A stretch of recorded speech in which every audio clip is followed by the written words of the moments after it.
Olá, eu sou Bruna, estudante de graduação de Engenharia de Pesca, faço parte do Laboratório de Zoologia no projeto de triagem de conteúdo estomacal de mamíferos marinhos e hoje vou apresentar o trabalho intitulado Análise da Dieta Alimentar de boto nariz de garrafa, Tursops truncatus gefireus, em Laguna, Santa Catarina.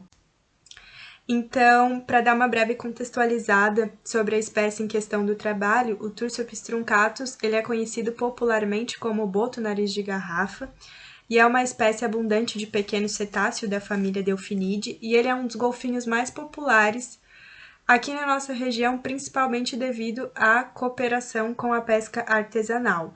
A sua distribuição se dá por regiões tropicais intemperadas e ele é encontrado frequentemente em lagoas em busca de os mamíferos marinhos, de maneira geral, são consumidores de topo de cadeia e desempenham um papel importante para determinar as estruturas de uma cadeia alimentar. Com isso, eles têm uma relevância muito grande quando se trata de estudos sobre a dieta, tanto na quantificação como na caracterização, e eles acabam sendo uma ferramenta muito grande para a avaliação e para o monitoramento de recursos pesqueiros. A alimentação ela é um dos processos mais significativos para determinar a dinâmica dos ecossistemas e estudos sobre as análises alimentares, eles possuem um papel significativo para a determinação da teia trófica e dá um amplo aspecto para a ecologia e biologia das presas e dos predadores, que faz com que a gente consiga entender melhor. Como esse trabalho ele aborda especificamente os otólitos, eu vou dar uma breve explicada sobre o que são essas estruturas, que são concreções de carbonato de cálcio, que estão presentes na cabeça dos peixes teleósteos, mais especificamente no ouvido interno, então eles ajudam na audição e também acabam dando equilíbrio para os peixes. E com eles a gente consegue determinar a espécie, peso, idade, tamanho e também a frequência de presença nos estômagos quando triados. E eles têm uma alta resistência a processos digestivos. Existem 3 pares de otólitos, que são sagita, lápidos e asterísticos. A maioria dos trabalhos eles são realizados em otólitos sagitas por conta do tamanho. Então, acaba que a gente consegue encontrar mais facilmente e consegue obter as respostas mais facilmente por conta do tamanho. O objetivo do presente estudo, então, foi avaliar a dieta do boto Tursops truncatus através da análise de conteúdo estomacal dos exemplares encontrados mortos no litoral de Santa Catarina. O estudo foi realizado no Laboratório de Zoologia da Universidade do Estado de Santa Catarina, o DESC-SERES, e as análises foram realizadas em 8 espécimes encontradas ao longo do litoral durante o monitoramento periódico da costa realizado pelo projeto de monitoramento de praia.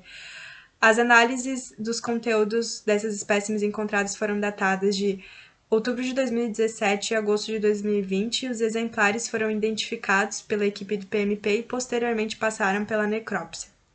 Os estômagos, então, eles foram removidos e o material biológico foi...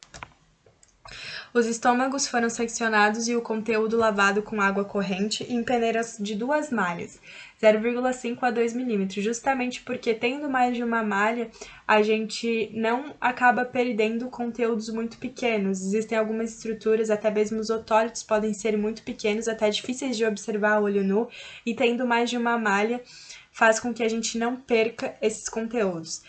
A separação macroscópia dos itens, então, é feita em plaquinhas de Petri e até o menor nível taxonômico.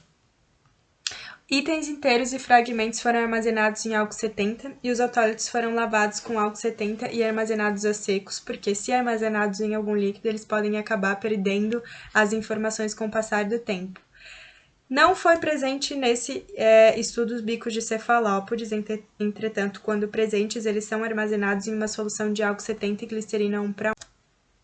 Para a identificação das espécimes são divididos, então, em espécimes intactos e estruturas resistentes.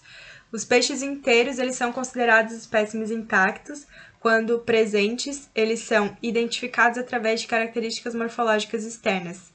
E sempre é realizado a extração do otólito justamente para a gente ter 100% de certeza, porque acaba que os peixes podem ter algum tipo de alteração, pode estar faltando escamas, até mesmo nadadeira, o que acaba dificultando as análises das características morfológicas. A identificação dos otólitos elas foram feitas através do estereomicroscópio binocular Leica DM1000 com câmera acoplada para obtenção das imagens, o que facilita bastante o trabalho, que a gente consegue ver bem as características do otólito, e o número de presas ingeridas foi estimado através da quantidade de otólitos. A comparação foi feita através do catálogo da coleção de otólitos de peixes teleósteos da região sudeste-sul do Brasil, do Instituto Oceanográfico da Universidade de São Paulo. Como resultado de discussão, então, tivemos 8 indivíduos analisados e foram encontrados 120 otólitos de 8 famílias e 10 espécies. As famílias mais predominantes foram da cianide, com 3 espécies diferentes identificadas, que foram Cyanóceos guatucupa, Cyanóceos jamaicensis e Stelaphus raceyi. Segundo o índice alimentar, os teleósteos considerados mais importantes foram Trichiurus lepturus, com 61,67%, seguido de Cyanóceo guatucupa, com 24,39%, e as espécies não identificadas, que foram de 7,32%. Como conclusão, então, os resultados obtidos no presente estudo demonstram que os teleósteos são a principal fonte alimentar dos botos. Tais dados consolidam com o hábito predominantemente piscívoro da espécie, conforme também apontados em demais estudos. As famílias mais importantes no presente estudo foram Cyanide e Trichiuridae. Entretanto, como tem a presença de outras espécies, a gente consegue perceber que o boto ele possui um amplo aspecto alimentar, podendo predar tanto na coluna d'água. Essas foram as referências bibliográficas utilizadas para realizar. E eu queria agradecer principalmente ao César pela ajuda para a realização do trabalho, a todo o pessoal do PMP, ao Laboratório de Zoologia, ao UDESC e ao professor Pedro. Muito obrigada!